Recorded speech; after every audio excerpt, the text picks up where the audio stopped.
Morning! Kumain po ba ng almusal ang bawat isa?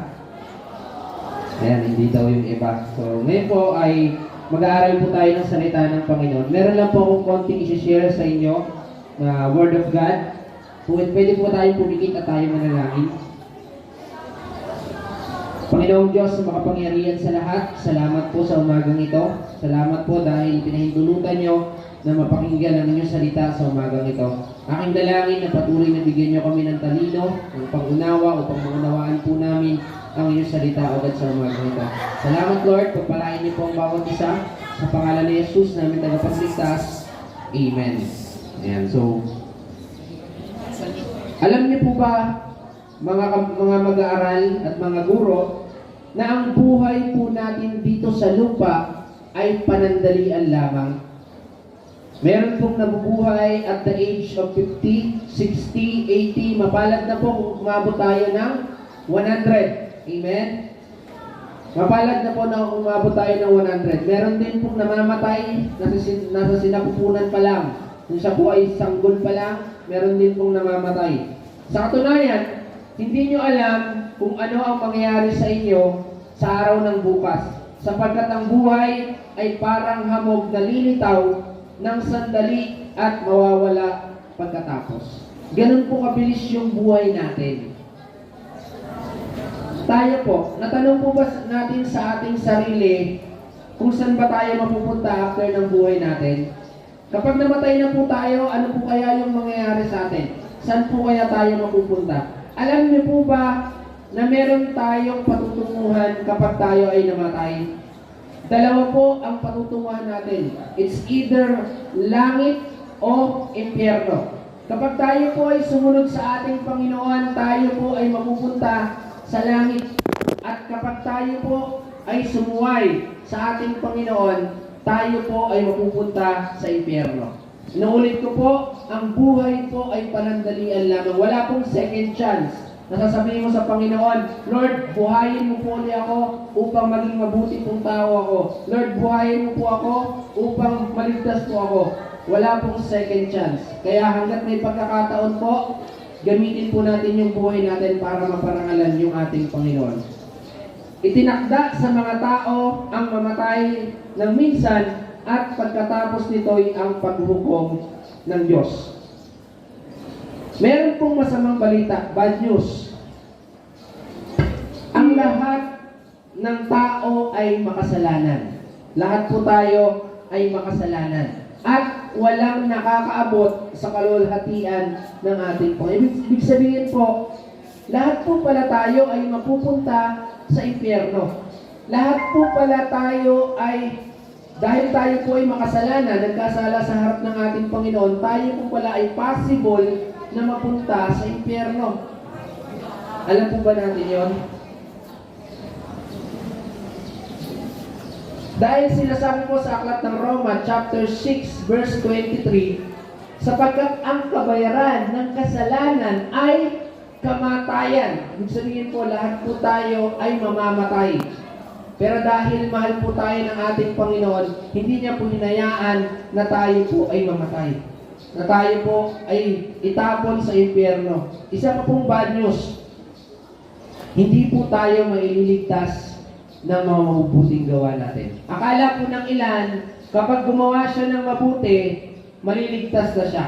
Akala ng ilan, kapag gumawa siya ng mabuti sa kapwa niya, liligtas siya nung gawa niyang mabuti na yun.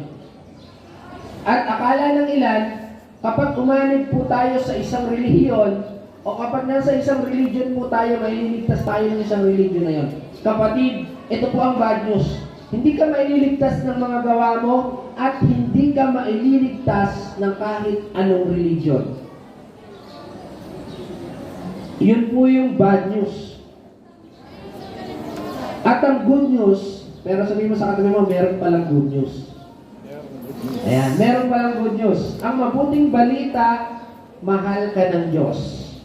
Sabi mo sa katabi mo, mahal ka ng Diyos. Kahit na po tayo po, lahat po tayo ay nagkasala, still, mahal po tayo ng Diyos. Ayaw kanyang mapunta sa impyerno. Ayaw kanyang mapahamak sa impyerno. Amen? Nakikinig pa po ba? Mahal ka ng Diyos. Ayaw kanyang mapunta sa impyerno. Kaya niya ibinigay yung kanyang kaisa-isang anak upang ang sinumang sumampalataya sa kanya ay hindi mapahamak, kundi magkaroon ng buhay na walang hanggan. Sabi ni Jesus, ako ang daan, ang katotohanan at ang buhay. Walang makakarating sa Ama kundi sa pamamagitan ko. Ibig sabihin po, sa pamamagitan ni Jesus Christ, tayo po ay maliligtas. Maliligtas ka kung ikaw ay sasampalataya. Ang pagsampalataya ay may kalakip na gawa.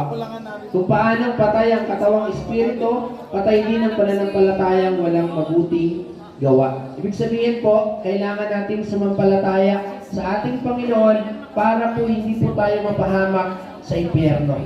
Paano mananampalataya? Ang paraan po para sumampalataya sa ating Panginoon, kailangan mong magsisi, tumalikod sa iyong mga kasalanan at sumunod tayo sa ating Panginoon. Sino pong gustong mapunta sa langit? Taas ang kamay. Ayan. Sino gustong mapunta sa impyerno? Wala pong gustong mapunta sa impyerno. Amen? Ang susi po para mapunta tayo sa langit ay ang magsisi at tumalikod sa ating mga kasalanan. Ngayon kapatid, sa mga oras na ito, pwede po bang pumikit tayo? Kung meron po tayong gustong ihingi ng tawad sa ating Panginoon, kung meron po tayong kasalanang nagawa, sige po, meron akong mag-aaral na hindi nakikita pong hindi nakapikit. Lahat po tayo pumikit, pwede po ba?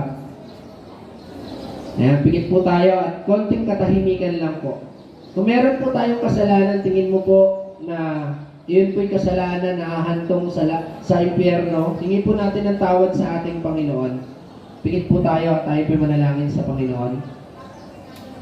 Panginoong Diyos sa makapangyarihan sa lahat, salamat po sa buhay ng bawat mag-aaral ng dirito, Panginoon.